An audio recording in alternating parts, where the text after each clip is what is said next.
13 janvier, Genèse chapitre 37, chapitre 38, chapitre 39.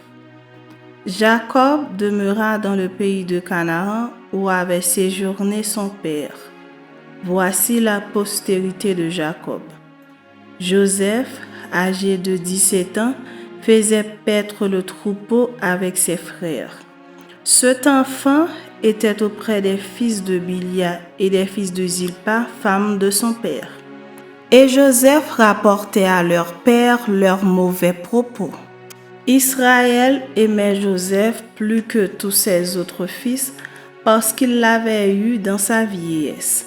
Et il lui fit une tunique de plusieurs couleurs. Ses frères virent que leur père l'aimait plus que tous et ils le prirent en haine. Ils ne pouvaient lui parler avec amitié. Joseph eut un songe et il le raconta à ses frères qui le haïrent encore davantage. Il leur dit, « Écoutez donc ce songe que j'ai eu. Nous étions alliés des gerbes au milieu des champs, et voici ma gerbe se leva et se tint debout, et vos gerbes l'entourèrent et se prosternèrent devant elle. » Ses frères lui dirent, « Est-ce que tu régneras sur nous? Est-ce que tu nous gouverneras? » Et ils le haïrent encore davantage à cause de ses songes et à cause de ses paroles. Il eut encore un autre songe et il le raconta à ses frères. Il dit, « J'ai eu encore un songe, et voici le soleil, la lune et 11 étoiles se prosternaient devant moi. » Il le raconta à son père et à ses frères. Son père le réprimanda et lui dit, « Que signifie ce songe que tu as eu? Faut-il que nous venions, moi, ta mère et tes frères, nous prosterner en terre devant toi? » Ses frères eurent de l'envie contre lui, mais son père garda le souvenir de ces choses. Les frères de Joseph étant allés à Sichem pour faire paître le troupeau de leur père Israël, dit à Joseph, « Tes frères ne font-ils pas paître le troupeau à Sichem? Viens, je veux t'envoyer vers eux. » Et il répondit, « Me voici. » Israël lui dit, « Va, je te prie, et vois si tes frères sont en bonne santé et si le troupeau est en bon état. Et tu m'en rapporteras des nouvelles. » Il l'envoie ainsi de la vallée d'Hébron, et Joseph alla à Sichem. Un homme le rencontra comme il irait dans les champs. Il le questionna en disant, « Que cherches-tu? » Joseph répondit, « Je cherche mes frères. Dis-moi, je te prie, où ils font paître leur troupeau. » Et l'homme dit, « Ils sont partis d'ici, car je les ai entendus dire, allons à Dothan. » Joseph alla après ses frères, et il les trouva à Dothan. Ils le virent de loin, et avant qu'il fût près d'eux, ils complotèrent de le faire mourir. Ils se dirent l'un à l'autre, « Voici le faiseur de songes qui arrive. Venez maintenant, tuons-le et jetons-le dans une des citernes. Nous dirons qu'une bête féroce l'a dévoré et nous verrons ce que deviendront ses songes. » Ruben entendit cela et il le délivra de leurs mains. Il dit, « Ne lui ôtons pas la vie. » Ruben leur dit, « Ne répandez point de sang. Jetez-le dans cette citerne qui est au désert et ne mettez pas la main sur lui. » Il avait dessein de le délivrer de leurs mains pour le faire retourner vers son père. Lorsque Joseph fut arrivé auprès de ses frères, ils le dépouillèrent de sa tunique, de la tunique de plusieurs couleurs qu'il avait sur lui. Ils le prirent et le jetèrent dans la citerne. Cette citerne était vide, il n'y avait point d'eau. Ils s'assirent ensuite pour manger. Ayant levé les yeux, ils virent une caravane d'Ismaélites venant de Galahad. Leurs chameaux étaient chargés d'aromates, de baume et de myrrhe qu'il transportait en Égypte. Alors Juda dit à ses frères, « Que gagnons-nous à tuer notre frère et à cacher son sang? Venez, vendons-le aux Ismaélites et ne mettons pas la main sur lui car il est notre frère, notre chair. » Et ses frères l'écoutèrent. Au passage des marchands madianites, ils tirèrent et firent remonter Joseph hors de la citerne. Et ils le vendirent pour 20 cycles d'argent aux Ismaélites qui l'emmenèrent en Égypte. Ruben revint à la citerne, et voici Joseph n'était plus dans la citerne, il déchira ses vêtements. Retourna vers ses frères et dit, « L'enfant n'y est plus, et moi, où irai-je » Ils prirent alors la tunique de Joseph, et ayant tué un bouc, ils plongèrent la tunique dans le sang. Ils envoyèrent à leur père la tunique de plusieurs couleurs en lui faisant dire, « Voici ce que nous avons trouvé. Reconnais si c'est la tunique de ton fils ou non. » Jacob l'a reconnue et dit, « C'est la tunique de mon fils, une bête féroce l'a dévorée. » Joseph a été mis en pièces. Et il déchira ses vêtements, il mit un sac sur ses reins, et il porta longtemps le deuil de son fils. Tous ses fils et toutes ses filles vinrent pour le consoler, mais il ne voulut recevoir aucune consolation. Il disait, « C'est en pleurant que je descendrai vers mon fils au séjour des morts. » Et il pleurait son fils. Les Madianites le vendirent en Égypte à Potiphar, officier de Pharaon, chef des gardes. Chapitre 38. En ce temps-là, Juda s'éloigna de ses frères et se retira vers un homme d'Adulam nommé Hira. Là, Juda vit la fille d'un Cananéen nommé Shua. Il la prit pour femme et alla vers elle. Elle devint enceinte et enfanta un fils qu'elle appela Er. Elle devint encore enceinte et enfanta un fils qu'elle appela Onan. Elle enfanta de nouveau un fils qu'elle appela Shéla. Juda était à Zib quand elle l'enfanta. Juda prit pour Er son premier-né une femme nommée Tamar. Er, premier-né de Juda, était méchant aux yeux de l'Éternel, et l'Éternel le fit mourir. Alors Juda dit à Onan, « Va vers la femme de ton frère, prends-la comme beau-frère et suscite une postérité à ton frère. » Onan, sachant que cette postérité ne serait pas à lui, se souillait à terre lorsqu'il alla vers la femme de son frère afin de ne pas donner de postérité à son frère. Ce qu'il faisait déplut à l'Éternel qui le fit aussi mourir.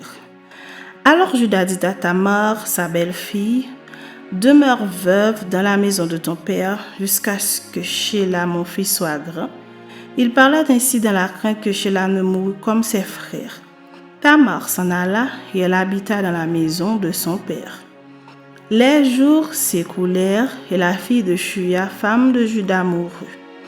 Lorsque Juda fut consolé, il monta à Timna vers ceux qui tondaient ses brebis, lui et son ami Hira, la Duamite. On informa Tamar et on lui dit, « Voici ton beau-père qui monte à Timna pour tondre ses brebis. » Alors, elle ôta ses habits de veuve, elle se couvrit d'un voile et s'enveloppa, et elle s'assit à l'entrée d'Énaïm sur le chemin de Timna, car elle voyait que Shéla était devenu grand et qu'elle ne lui était point donnée pour femme. Juda la vit et la prit pour une prostituée parce qu'elle avait couvert son visage. Il l'aborda sur le chemin et dit, « Laisse-moi aller vers toi, car il ne connut pas que c'était sa belle-fille. » Elle dit, « Que me donneras-tu pour venir vers moi? » Il répondit, « Je t'enverrai un chevreau de mon troupeau. » Elle dit, « Me donneras-tu un gage jusqu'à ce que tu l'envoies? » Il répondit, « Quel gage te donnerai-je? » Elle dit, « Ton cachet, ton cordon et le bâton que tu as à la main. » Il les lui donna. Puis il alla vers elle, et elle devint enceinte de lui. Elle se leva et s'en alla. Elle ôta son voile et remit ses habits de veuve. Judas envoya le chevreau par son ami l'Adullamite pour retirer le gage des mains de la femme, mais il ne la trouva point. Il interrogea les gens du lieu en disant: où est cette prostituée qui se tenait à Énaïm sur le chemin? Ils répondirent: il n'y a point ici de prostituée. Il retourna auprès de Judas et dit: je ne l'ai pas trouvée, et même les gens du lieu ont dit: il n'y a point ici de prostituée. Judas dit: qu'elle garde ce qu'elle a. Ne nous exposons pas au mépris. Voici, j'ai envoyé ce chevreau et tu ne l'as pas trouvé. Environ 3 mois après, on vint dire à Judas: Tamar, ta belle-fille, s'est prostituée, et même la voilà enceinte à la suite de sa prostitution. Et Judas dit: faites-la sortir et qu'elle soit brûlée. Comme on la menait dehors, elle fit dire à son beau-père: c'est de l'homme à qui ces choses appartiennent que je suis enceinte. Reconnais, je te prie, à qui sont ce cachet, ces cordons et ce bâton. Judas les reconnut et dit: elle est moins coupable que moi, puisque je ne l'ai pas donnée à Sheila mon fils. Et il ne la connut plus. Quand elle fut au moment d'accoucher, voici il y avait 2 jumeaux dans son ventre. Et pendant l'accouchement, il y en eut un qui présenta la main. La sage-femme la prit et y attacha un fil cramoisi en disant: celui-ci sort le premier. Mais il retira la main et son frère sortit. Alors la sage-femme dit: quelle brèche tu as faite? Et elle lui donna le nom de Péret. Ensuite sortit son frère qui avait à la main le fil cramoisi et on lui donna le nom de Zérak. Chapitre 39.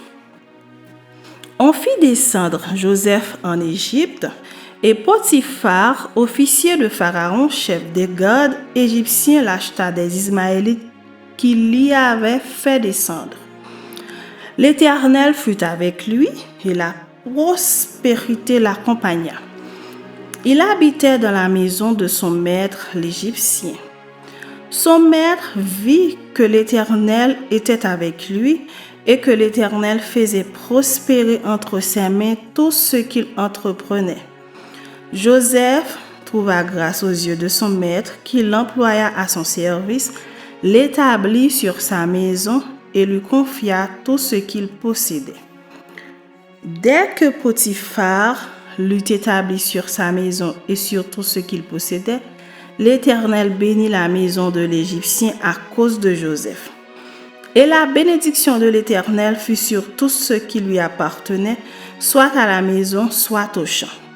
Il abandonna aux mains de Joseph tout ce qui lui appartenait, et il n'avait avec lui d'autre soin que celui de prendre sa nourriture. Or Joseph était beau de taille et beau de figure. Après ces choses, il arriva que la femme de son maître porta les yeux sur Joseph et dit: couche avec moi. Il refusa et dit à la femme de son maître: voici mon maître ne prend avec moi connaissance de rien dans la maison, et il a remis entre mes mains tout ce qui lui appartient. Il n'est pas plus grand que moi dans cette maison, et il ne m'a rien interdit excepté toi, parce que tu es sa femme. Comment ferais-je un aussi grand mal et pécherais-je contre Dieu?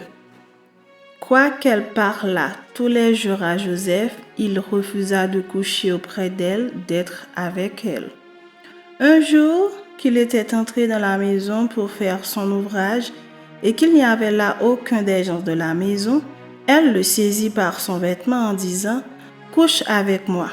Il lui laissa son vêtement dans la main et s'enfuit au dehors. Lorsqu'elle vit qu'il lui avait laissé son vêtement dans la main et qu'il s'était enfui dehors, elle appela les gens de sa maison et leur dit: voyez, il nous a amené un Hébreu pour se jouer de nous.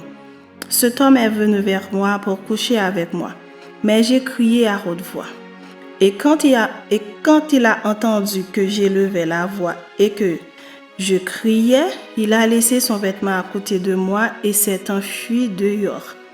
Et elle posa le vêtement de Joseph à côté d'elle jusqu'à ce que son maître entrât à la maison. Alors elle lui parla ainsi: L'esclave hébreu que tu nous as amené est venu vers moi pour se jouer de moi. Et comme j'ai élevé la voix et que j'ai crié, il a laissé son vêtement à côté de moi et s'est enfui dehors. Après avoir entendu les paroles de sa femme qui lui disait: Voilà ce que m'a fait ton esclave, le maître de Joseph fut enflammé de colère. Il prit Joseph et le mit dans la prison, dans le lieu où les prisonniers du roi étaient enfermés. Il fut là en prison. L'Éternel fut avec Joseph et il étendit sur lui sa bonté. Il le mit en faveur aux yeux du chef de la prison. Et le chef de la prison plaça sous sa surveillance tous les prisonniers qui étaient dans la prison. Et rien ne s'y faisait que par lui. Le chef de la prison ne prenait aucune connaissance de ce que Joseph avait en main, parce que l'Éternel était avec lui, et l'Éternel donnait de la réussite à ce qu'il faisait.